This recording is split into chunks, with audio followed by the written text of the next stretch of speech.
যারা রাজাকার বলছে তারা কোন চেতনায় বিশ্বাসী জানতে চাইলেন প্রধানমন্ত্রী। সিমেন্টের ঢালাইয়ে বন্ধ ড্রেন রাজধানীর জলাবদ্ধতার আরেক কারণ। এবং বেসরকারি টিভিগুলোকে পে চ্যানেল করার প্রস্তাব ডক্টর মাহফুজুর রহমানের। Sponsored by Abiba Finance Limited.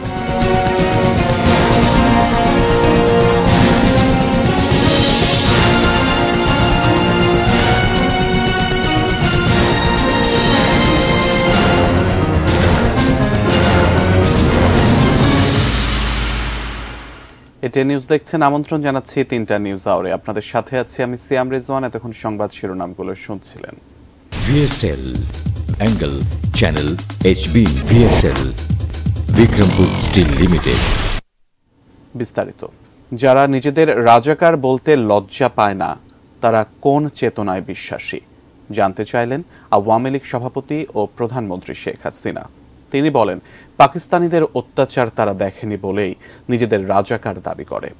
সকালে প্রধানমন্ত্রীর কার্যালয়ে আয়োজিত বার্ষিক কর্ম সম্পাদনা চুক্তি স্বাক্ষর এবং শুদ্ধাচার পুরস্কার প্রদান অনুষ্ঠানে যোগ দিয়ে সরকার প্রধান কথা বলেন। সরকারি কাজের স্বচ্ছতা, জবাবদিহিতা ও সম্পদের যথাযথ ব্যবহার নিশ্চিত করতেই 2014-15 অর্থবছর থেকে বিভিন্ন মন্ত্রণালয় ও বিভাগকে কর্মসম্পাদন চুক্তির দায়বদ্ধতায় নিয়ে আসেন প্রধানমন্ত্রী শেখ হাসিনা। চালু করেন বার্ষিক কর্মসম্পাদনা এবং সরকারি কর্মকর্তাদের শুদ্ধাচার পুরস্কার। গেল অর্থবছরে এই চুক্তি বাস্তবায়নে সবচেয়ে সফল বিদ্যুৎ বিভাগ সহ 11টি মন্ত্রণালয় ও বিভাগ এবং ব্যক্তি পর্যায়ে শুদ্ধাচার পুরস্কারে জয়ী শ্রম ও কর্মসংস্থান মন্ত্রণালয়ের সচিব মোহাম্মদ মাহবুব হোসেনের হাতে সম্মাননা স্মারক তুলে দেন প্রধানমন্ত্রী শেখ হাসিনা। অনুষ্ঠানে সরকারের ঊর্ধ্বতন কর্মকর্তাদের নিচের দিকে নজরদারি আরও বাড়ানোর নির্দেশ দেন প্রধানমন্ত্রী। দুর্নীতি দমনে সরকারের জিরো টলারেন্স নীতির কথাও মনে করিয়ে দেন তিনি। দুর্নীতি ধরতে গেলে আমাদের সরকারের উপর দায় চাপিয়ে দেওয়া হয়, আমি এটা বিশ্বাস করি না। দুর্নীতি খুব কম লোকই করে, কিন্তু তার বদনামটা হয় খুব বেশি। এই কারণেই যাতে যারাই দুর্নীতির সাথে জড়িত থাকবে তাদের ভিতরে যথাযথ ব্যবস্থা নেওয়া হবে। সরকারের কি বদনাম হবে না হবে সেটা আমি কেয়ার করি না, কিন্তু আমি সমাজটাকে আরও শুদ্ধ করে দেশের মানুষের কল্যাণে কাজ করার সুযোগ যাতে সৃষ্টি হয় সেই ব্যবস্থাটাই নিতে চাই। একই সঙ্গে গণমাধ্যমে প্রকাশিত সংবাদ নিয়ে সরকারি কর্মকর্তাদের বিচলিত না হওয়ার পরামর্শ দেন সরকার প্রধান। এই পত্র পত্রিকা কি লেখলো সেটা থেকে নার্ভাস হওয়ারও কিছু নেই, আর সেটা থেকে ঘাবড়াবারও কিছু নেই, বরং সেটা দেখবেন যে এর কোনো সত্যতা আছে কিনা। যদি না থাকে ওটাকে সোজা ডাস্টবিনে ফেলে দেবেন, ওটা পড়ারও দরকার নাই। ওই কে কি লিখলো আর সেটা দিয়ে ঘাবড়ে যাওয়া আর সেটা নিয়ে বেশি দুশ্চিন্তা করা, আমি মনে করি এটা করা উচিত না। নিজের আত্মবিশ্বাস, নিজের বিবেক বিবেচনা নিয়েই সিদ্ধান্ত নিয়ে কাজ করবে। প্রধানমন্ত্রী বলেন, মুক্তিযুদ্ধের চেতনায় বিশ্বাসী শক্তি ক্ষমতায় আছে বলেই দেশ দ্রুত এগিয়ে যাচ্ছে। এ প্রসঙ্গে নিজেদের রাজাকার দাবি করে স্লোগান দেয়া কোটা বিরোধী আন্দোলনকারীদের কড়া সমালোচনা করেন শেখ হাসিনা। রোকেয়া হলে ছাত্রীরাও বলে তারা রাজাকার। তারা কি জানে 71 সালে 25শে মার্চ কি ঘটেছিল? সেখানে 300 মেয়েকে হত্যা করেছিল, 40 জন মেয়েকে রেপ করেছিল এবং এদের ধরে নিয়ে পাকিস্তানি ক্যাম্পে নিয়ে গিয়েছিল। সেই ক্যাম্পে কি অবস্থায় ছিল?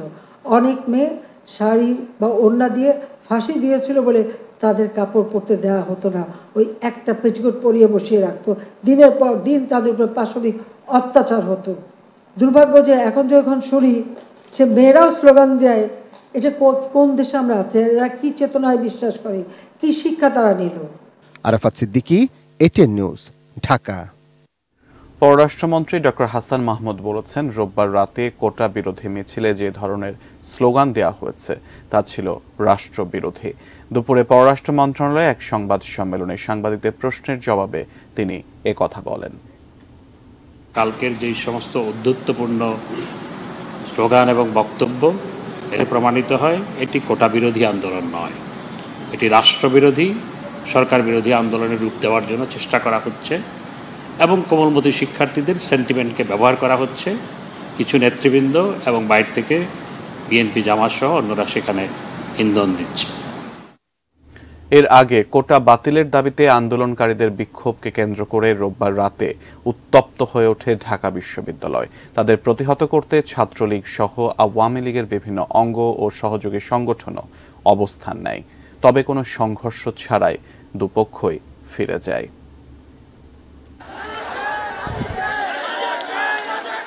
রোববার রাত 10:30টার দিকে ঢাকা বিশ্ববিদ্যালয়ের বিভিন্ন হল থেকে বিক্ষোভ মিছিল নিয়ে ক্যাম্পাসে বের হন কোটার দাবিতে আন্দোলনকারীরা।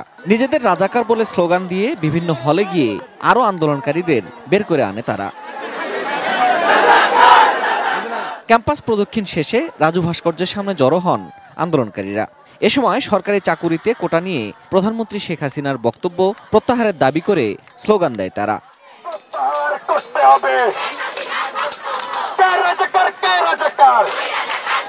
মুক্তিযুদ্ধের সময় এমন অনেকেই ছিল যাদের বাবা এখন জন্মগ্রহণই করেনি, তা আমাদের বাবারা জন্মগ্রহণ না করলে তারা যুদ্ধ করবেই বা কিভাবে? এটা স্বতঃস্ফূর্তভাবে বলতেছে শিক্ষার্থীরা। এটা কয়েক সেকেন্ডের মধ্যে শিক্ষার্থীরা হলে হলে সুরে চিৎকার করে বলতেছিল তুমি কে, আমি কে, রাজাকার রাজাকার। বিক্ষোভ মিছিলে কোটা সংস্কার নিয়ে চলমান আন্দোলনে নেতৃত্ব দানকারীরা থাকলেও গণমাধ্যমে কোনো কথা বলেনি তারা।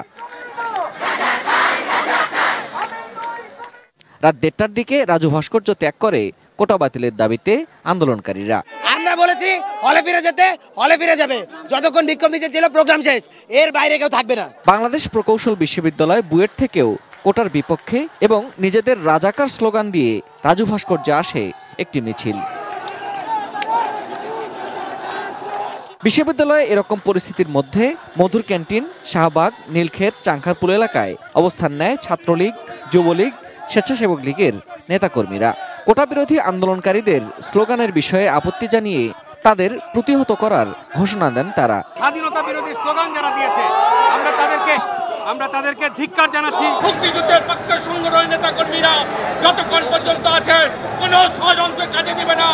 কালকে সকাল 11টায় স্বেচ্ছাসেবক লীগের সকল নেতাকর্মীকে এখানে থাকার আহ্বান জানাচ্ছি। শাহবাগে গণমাধ্যমে কথা বলেন তথ্য প্রতিমন্ত্রী মোহাম্মদ আলী আরাফাত। আন্দোলনকারীদের স্লোগানের প্রতিবাদ করেন তিনিও। আমরা বৈষম্যের বিরুদ্ধে, আমরা মেধার পক্ষে। এটার জন্য রাজাকার হওয়া দরকার নেই। মুক্তিযুদ্ধের বাংলাদেশে রাজাকার যারা হইতে যাবে এদের কোনো দাবি মানা হবে না। রাত 2:30টায় বিক্ষোভ মিছিল নিয়ে ঢাকা বিশ্ববিদ্যালয়ে প্রবেশ করে ছাত্রলীগ। রাজু ভাস্কর্যে জমায়েত হয় তারাও। এ সময় রাজাকার স্লোগানদাতাদের রাজপথে মোকাবেলা করার ঘোষণাও দেয় ছাত্রলীগ। যারা রাজাকারদের পক্ষে তোষণ করে কোন ধরনের সরকারি বেসরকারিতে চাকরিতে যাওয়ার যোগ্যতা তাদের থাকবে। পরিস্থিতি নিয়ন্ত্রণে বিপুল সংখ্যক পুলিশ মোতায়েন ছিল ঢাকা বিশ্ববিদ্যালয়ের আশেপাশে। রাত 3:30টার দিকে শান্ত হয় ক্যাম্পাসের পরিস্থিতি। Ferdous Rahman, ATN News, Dhaka. কোটা সংস্কার আন্দোলনকারীরা অবস্থান নিয়েছেন ঢাকা বিশ্ববিদ্যালয়ের রাজু ভাস্কর্যের সামনে। আছেন সেখানে সহকর্মী মনিরুল ইসলাম মিন্টু। সরাসরি আমরা যুক্ত হচ্ছি তার সাথে। মিন্টু, প্রতি ঘন্টায় আপনার কাছ থেকে অবস্থান কর্মসূচি সম্পর্কে জানছি। একই সময় অর্থাৎ আর কিছুক্ষণ পরে কিন্তু ছাত্রলীগের একটি কর্মসূচি সেখানে আছে। সব মিলিয়ে কি অবস্থা আপনি জানাবেন? এই মুহূর্তে রাজু স্মৃতি ভাস্কর্যের সামনে থেকে কোটা বিরোধীর যে মিছিল সেটি দেখতে পাচ্ছেন। সেই মিছিলটা এই মাত্রই শুরু হয়েছে। তারা রোকেয়া হল হয়ে ঢাকা বিশ্ববিদ্যালয়ের যে অন্যান্য এলাকার দিকে যাচ্ছে এবং এর আগে বেলা 12টার পর থেকেই শিক্ষার্থীরা এই রাজু ভাস্কর্যের সামনে তারা জড় হতে থাকেন। শুধু ঢাকা বিশ্ববিদ্যালয়ের বিভিন্ন হল থেকে নয়, আশেপাশের ইডেন মহিলা কলেজ এবং বদরুন্নেসা কলেজ, ঢাকা কলেজ এবং সেই সঙ্গে আমরা মেডিকেলেরও কিছু শিক্ষার্থীকে দেখেছি যে তারা এই আন্দোলনে যুক্ত হয়েছেন। এবং আজকে ইডেন মহিলা কলেজ থেকে আন্দোলনকারীর যারা বের হওয়ার চেষ্টা করেছিলেন তাদের উপরে ছাত্রলীগের ইডেন মহিলা কলেজ ছাত্রলীগের একটি হামলা হয়েছে বলে একটা অভিযোগ রয়েছে। এবং এরই প্রেক্ষিতে কোটা সংস্কার বা কোটা প্রথা বাতিলের দাবিতে যারা আন্দোলন করছে একটি অংশ যে তারা ইডেন মহিলা কলেজের সামনে যে তাদেরকে সেখান থেকে নিয়ে আসেন এবং এরপরে রাজু ভাস্কর সামনে জড়ো হন।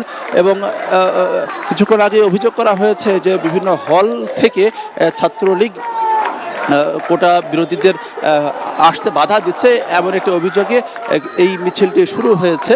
ফলে এই মিছিলটি আসলে বিশ্ববিদ্যালয়ের বিভিন্ন এলাকা ঘুরে আবারও রাজু ভাস্কর্যের সামনে আসে কিনা সেটি একটি দেখার বিষয়। অন্যদিকে ছাত্রলীগের কিন্তু একটি কর্মসূচি রয়েছে এই রাজু ভাস্কর্যের সামনে। ফলে ছাত্রলীগ এই রাজু ভাস্কর্যের সামনে কখন আসে, তারা মূলত এখন মধুর ক্যান্টিন এলাকাতে জড়ো হচ্ছে। ঢাকা বিশ্ববিদ্যালয়ের মধুর ক্যান্টিনের সামনে মধুর ক্যান্টিন এলাকাতে ছাত্রলীগ জড়ো হচ্ছে। এরপরে ছাত্রলীগ রাজু ভাস্কর্যের সামনে এসে তাদের কর্মসূচি পালন করে কিনা, অন্যদিকে কোটা বিরোধীরা আবারও রাজু ভাস্কর্যের সামনে মিছিল নিয়ে আসে কিনা সেটি দেখার বিষয়। এখন পর্যন্ত তারা যে কোটা বাতিল কিংবা সর্বোচ্চ 5 ভাগ কোটা রেখে সংসদে আইন প্রণয়নের জন্য তাদের যে জোর দাবি বা এক দফা দাবি, সেই দাবিতে রয়েছেন এবং তারা বলছেন যে গতকাল প্রধানমন্ত্রী যে সংবাদ সম্মেলন করেছেন এটি তাদের ভাষায় তাদের জন্য অপমানজনক হয়েছে এবং এই দাবিতেই তারা মূলত আজকে যে বিক্ষোভ সেটি করছে। এই ছিল বলতে গেলে এখনকার মতো ঢাকা বিশ্ববিদ্যালয় এলাকায় কোটা বিরোধীদের আন্দোলন করছেন, অন্যদিকে মধুর ক্যান্টিন এলাকায় ছাত্রলীগ সেখানে জড়ো হচ্ছে। মিন্টু, আপনি সঙ্গেই থাকুন, পরবর্তীতে প্রয়োজনে আবারও আপনার সাথে আমরা যুক্ত হব। ঢাকা বিশ্ববিদ্যালয়ের রাজু ভাস্কর্যের সামনে অবস্থান নেয় কোটা সংস্কার আন্দোলনকারীরা ঠিক এই মুহূর্তে মিছিল বের করেছেন এবং মিছিলটি ঢাকা বিশ্ববিদ্যালয়ের বিভিন্ন এলাকা প্রদক্ষিণ করবে। বিস্তারিত জানাচ্ছিলেন সহকর্মী মনিরুল ইসলাম মিন্টু। দেশের প্রথম স্যাটেলাইট টেলিভিশন চ্যানেলের জন্মদিন, 27 পেরিয়ে 28 বছরের জয়যাত্রা শুরু হলো এটিএন বাংলার। রাজধানীর কারওয়ান বাজারে প্রতিষ্ঠানটির প্রধান কার্যালয়ে বর্ণাঢ্য আয়োজনে উদযাপিত হচ্ছে 27তম প্রতিষ্ঠাবার্ষিকী। সকাল থেকে এটিএন বাংলা পরিবারকে শুভেচ্ছা জানাতে আসছেন বিশিষ্টজনেরা। তাঁদের সঙ্গে শুভেচ্ছা বিনিময় করছেন এটিএন বাংলা ও এটিএন নিউজের চেয়ারম্যান ডক্টর মাহফুজুর রহমান। অতিথিরা বলেন, বস্তুনিষ্ঠ সংবাদ ও অনুষ্ঠান প্রচার করে বিশ্বের বাংলা ভাষাভাষী মানুষের কাছে এখনো পছন্দের টেলিভিশন। এই ধারাবাহিকতা বজায় রেখে গণমানুষের প্রত্যাশা পূরণে নিরপেক্ষভাবে কাজ করে যাওয়ার আহ্বান জানান তাঁরা। এটিএন বাংলার সকল উদ্যোগ দেশ ও দেশের মানুষের স্বার্থকে প্রাধান্য দিয়েই হয়ে আসছে, ভবিষ্যতেও তাই হবে বলে অঙ্গীকার করেছেন ডক্টর মাহফুজুর রহমান। এ সময় বেসরকারি টেলিভিশনগুলোকে পে চ্যানেল করার প্রস্তাব দিয়েছেন তিনি। এতগুলি টেলিভিশন বাংলাদেশে চালু হয়েছে, কিন্তু বিজ্ঞাপন তো সেই হারে 40 গুণ তো বিজ্ঞাপন বাড়ে নাই, যেটা আমরা এখন ফেস করতেছি। তো এখানে মাননীয় স্পিকার সাহেব আছেন, ওনাকে আমি একটা জিনিস রিকোয়েস্ট করব, যাতে আমরা এই এতগুলি চ্যানেল, আপনারা এতগুলি চ্যানেল পারমিশন দিচ্ছেন, কিন্তু এই এতগুলি চ্যানেল যাতে টিকে থাকতে পারে এরকম একটি পদক্ষেপ যদি আপনার সরকারের পক্ষ থেকে যদি নেন, তাহলে হয়তো আমরা বাঁচবো, না হলে এই অনেক টেলিভিশনই ঝরে যাবে কিছুদিনের মধ্যে। গ্রামীণ টেলিকমের কর্মচারীদের কল্যাণ তহবিলের প্রায় 26 কোটি টাকা আত্মসাতের অভিযোগে নোবেলজয়ী ডক্টর মোহাম্মদ ইউনূস সহ 14 জনের বিরুদ্ধে দুদকের করা মামলায় সাক্ষ্য গ্রহণের দিন 5 আগস্ট ধার্য করেছেন আদালত। ঢাকার বিশেষ জজ 4 এর বিচারক মোহাম্মদ রবিউল আলমের আদালত নতুন তারিখ ঠিক করে দেন। এর আগে বেলা 11টার দিকে ঢাকা মহানগর দায়রা জজ আদালতে হাজির হন ডক্টর মোহাম্মদ ইউনূস। তাঁর পক্ষে সাক্ষ্য গ্রহণের তারিখ পিছিয়ে দেওয়ার আবেদন করেন তাঁর আইনজীবী ব্যারিস্টার আব্দুল্লাহ আল মামুন। গত 12 জুন ডক্টর ইউনূস সহ 14 জনের বিরুদ্ধে অভিযোগ গঠন করা হলে আনুষ্ঠানিক বিচার শুরুর আদেশ দেন আদালত। গত বছরের 30 মে দুদকের উপপরিচালক গুলশান আনোয়ার প্রধান বাদী হয়ে 13 জনকে আসামি করে মামলাটি দায়ের করেন।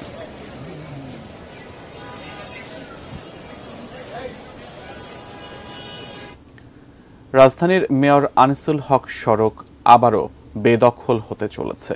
সড়কের ট্রাক, কাভার্ড ভ্যান দাঁড় করিয়ে রাখায় যানবাহন চলাচলের লেন সংকুচিত হয়ে পড়ছে, যার ফলে যানবাহন চলাচলে দেখা দিচ্ছে ধীরগতি।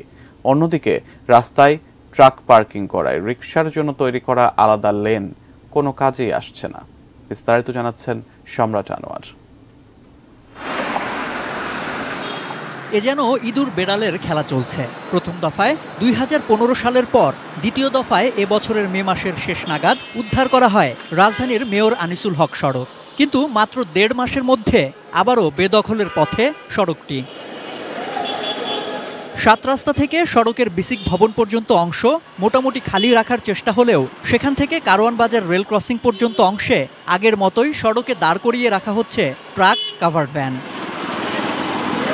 এমনকি ট্রিপ থেকে ফেরা ট্রাকের ধোঁয়া মোছা এবং মেরামতের কাজও হচ্ছে সড়কে। লেগুনা স্ট্যান্ডটি কিছুটা দূরে সরিয়ে নিলেও সিরিয়ালে থাকা লেগুনার ট্রিপের শুরুটা আগের মতোই রেল ক্রসিংয়ের সামনে থেকেই হচ্ছে। এর ফলে সংকুচিত হয়ে পড়ছে যানবাহনের চলাচলের জায়গা।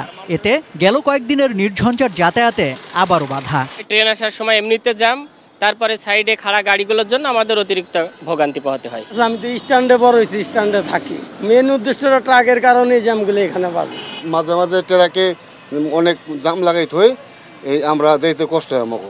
অবৈধ ট্রাক পার্কিংয়ের কারণে কাজে আসছে না রিক্সা সাইকেল চলাচলের আলাদা লেন। ভাঙাচোরা লেন ডিভাইডার অরক্ষিত, সেগুলোও খুলে নেয়ার চেষ্টা। সড়কের দুই পাশের দেয়ালের আলপনা নীতিবাক্য হারিয়ে গেছে বিভিন্ন বিজ্ঞাপনের ভিড়ে। সরকার তো ওই পিছে একটা জায়গা করে দিয়েছিল, এরা তো এখানে ভিতরে নেয় না, এরা সব সময় নিয়ে এই রাস্তার ভিতরেই রাখে গাড়ি। সময় যত গড়ায় সড়কে রাখা ট্রাকের সংখ্যা বাড়ে, এমনকি আবর্জনা ফেলার জায়গাটাও হয়ে উঠেছে এই সড়ক। কারওয়ান বাজার অথবা ফার্মগেট থেকে যারা তেজগাঁও অভিমুখে আসতে চান তাদের জন্য এই সড়কটি অতীব গুরুত্বপূর্ণ। আর এই গুরুত্ব বুঝেই কিনা এই সড়কটিকে বারবার দখলমুক্ত করার নানা প্রয়াস আমরা দেখতে পাই। কিন্তু তারপরও কেন যেন এই সড়কটি বারবার দখল হয়ে যায় এবং এইখানেই গড়ে ওঠে ট্রাক স্ট্যান্ডের বাড়তি অংশ। আর এই সমস্যা থেকে উত্তরণ চান জনগণ। সম্রাট আনোয়ার, এটিএন নিউজ, ঢাকা।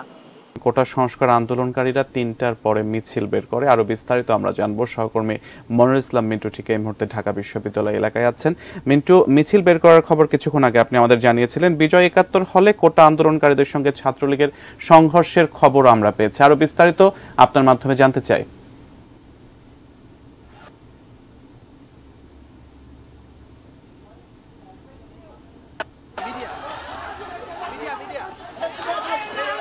দেখতে পাচ্ছেন যে ছাত্রলীগ এবং আন্দোলনকারীদের মধ্যে একটা সংঘর্ষ শুরু হয়েছে।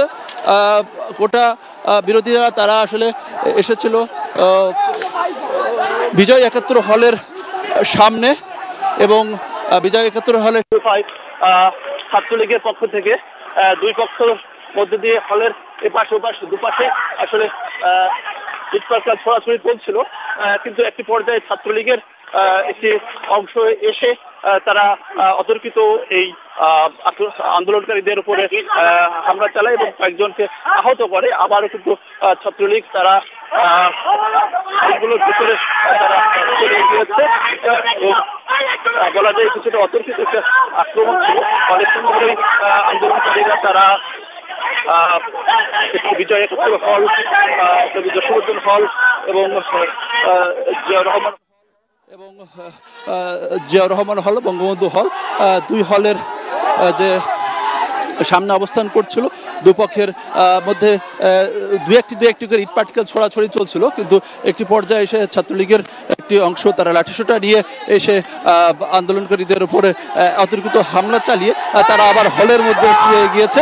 এখন দুই পক্ষের মধ্যেই বলা যায় যে এক ধরনের উত্তেজনা বিরাজ করছে এবং ইট পাটকেল ছোড়াছড়ি সেটি চলছে। ইতিমধ্যেই এই অতর্কিত আক্রমণে কিন্তু বেশ কয়েকজন আহত হয়েছে, সেটি আন্দোলনকারীদের আহত হয়েছে এবং ছাত্রলীগেরও দু একজন আহত হয়েছে। সেটি কয়েকজন আহত হয়েছে সেটি তাৎক্ষণিকভাবে বলা সম্ভব নয়। তবে এর আগে ঢাকা বিশ্ববিদ্যালয়ের রাজু ভাস্কর্যের সামনে থেকে একটু বিক্ষোভ মিছিল আসে বিজয় ৭১ হলের সামনে এবং তখন বলা হয়েছিল যে আন্দোলনকারীদের একটি অংশকে ছাত্রলীগ হলে আটকে রেখেছে এবং সেই অভিযোগের প্রেক্ষাপটে রাজু ভাস্কর্যের সামনে থেকে আন্দোলনকারীদের মিছিলটি সেটি বিজয় ৭১ হলের সামনে আসে এবং আন্দোলনকারীদেরকে নিয়ে যাওয়ার একটি চেষ্টা চলে। প্রায় হলের ভিতর থেকে ইটপাটকেল ছোড়া ছিল, আবার আন্দোলনকারীদের পক্ষ থেকে ইটপাটকেল ছোড়া বলা যায় যে সংঘর্ষের মধ্যে রয়েছে এবং ক্যাম্পাসে উত্তেজনা বিরাজ করছে এবং এই প্রেক্ষাপটে আসলে এইভাবে যে একটি ঘটনা ঘটে যাবে সেটি আসলে আন্দোলনকারীদের পক্ষ থেকেও ধারণা করা হয়নি। তো এই মনে হচ্ছে যে আবারও একটি আক্রমণাত্মক অবস্থা বিরাজ করছে। দুই পক্ষের মধ্যে ধাওয়া পাল্টা ধাওয়ার ঘটনা ঘটছে। এক পক্ষ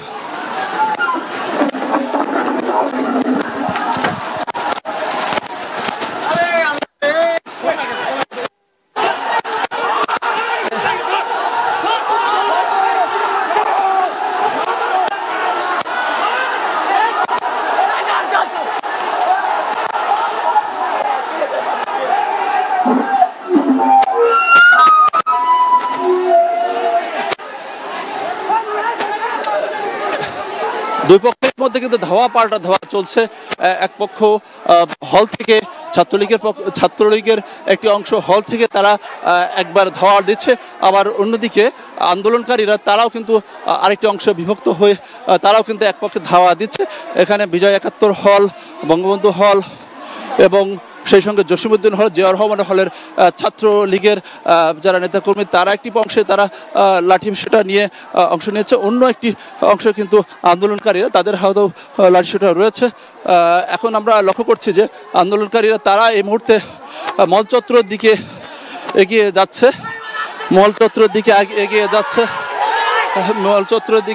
যাচ্ছে। ফলে এখনো কিন্তু ক্যাম্পাস উত্তেজনা সেটি বিরাজ করছে। ফলে আবারও কিন্তু ধাওয়া পাল্টা ধাওয়া সেটি হতে পারে। আমরা লক্ষ্য করছি আন্দোলনকারীরা তারা আস্তে আস্তে মলচত্বরের দিকে সরে যাচ্ছে। এখানে আন্দোলনকারীদের সাথে নারী শিক্ষার্থীরা রয়েছে, ফলে তাদের নিরাপত্তার একটি বিষয় রয়েছে। যদিও দুই পক্ষের হাতেই লাঠি সোঁটা রয়েছে।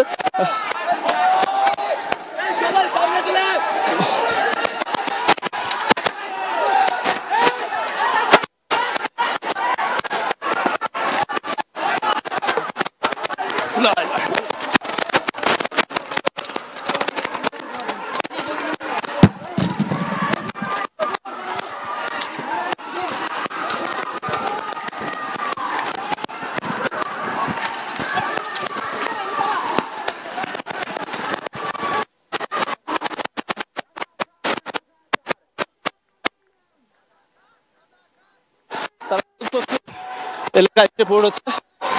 অন্যদিকে চলছে।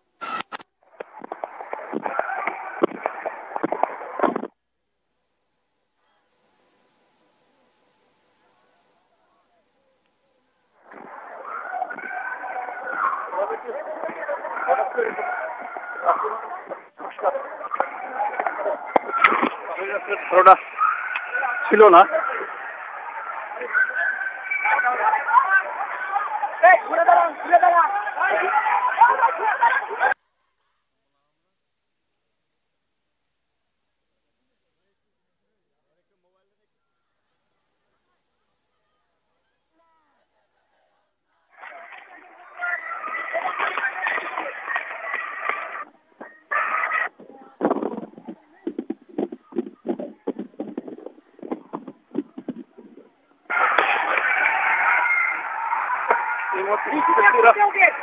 তারা ঢাকা বিশ্ববিদ্যালয়ের মঞ্চত্বর পার হয়ে বাসার সামনে অবস্থান নিয়েছে।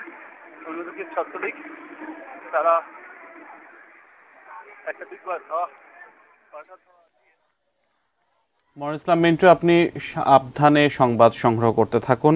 ঢাকা বিশ্ববিদ্যালয়ের বিজয় ৭১ হলে কোটা আন্দোলনকারীদের সঙ্গে ছাত্রলীগের সংঘর্ষের খবর আপনারা দেখছিলেন। সহকর্মী মনির ইসলাম মিন্টুর মাধ্যমে আমরা দেখাচ্ছিলাম। এই ঘটনায় কয়েকজন আহতের খবর আমাদের সংবাদকর্মী আমাদেরকে জানাচ্ছিলেন। এবারে মেটাল প্রেজেন্টস কৃষি সংবাদ সুজলা সুফলা।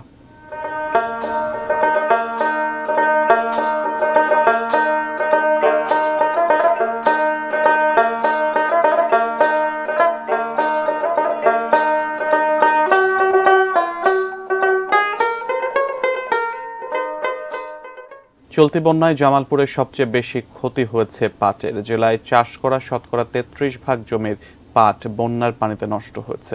দেশের যে কটি জেলায় পাট চাষ হয় এর মধ্যে অন্যতম জামালপুর। পাটের উপর নির্ভরশীল জেলার বেশিরভাগ চাষির জীবন জীবিকা। চলতি মৌসুমে জেলায় ২৪,২৮০ হেক্টর জমিতে বিভিন্ন জাতের পাটের চাষ হয়।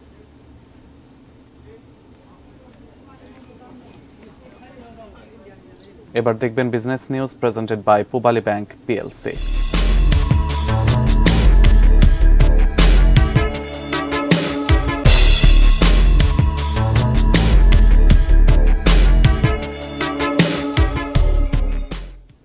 2021-22 অর্থবছরে ইলেকট্রনিক ও ইলেকট্রনিক্স পণ্য রপ্তানিতে বিশেষ অবদানের জন্য জাতীয় রপ্তানি ট্রফির স্বর্ণ পদক পেয়েছে ওয়ালটন হাইটেক ইন্ডাস্ট্রিজ পিএলসি।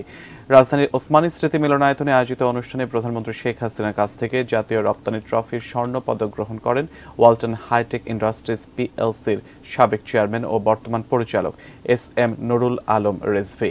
এ সময় বিশেষ অতিথি ছিলেন বাণিজ্য মন্ত্রণালয়ের সংসদীয় স্থায়ী কমিটির সভাপতি টিপু মুন্সি।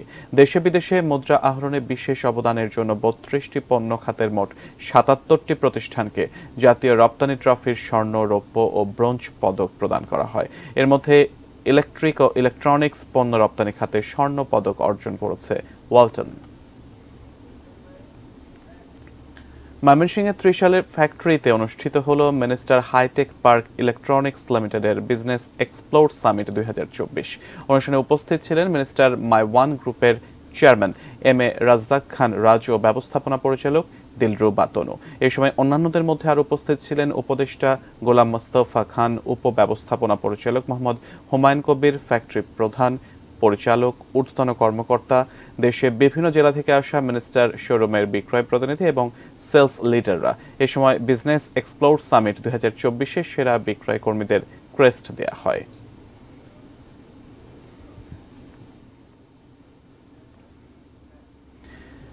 তিনটা নিউজ আর ছিল এ পর্যন্তই। এটি নিউজের সব খবর জানতে ভিজিট করুন www.etnewstv.com। এছাড়া চোখ রাখুন এটি নিউজের ইউটিউব এবং ফেসবুক পেজে। এতক্ষণ সাথে থাকার জন্য ধন্যবাদ সবাইকে।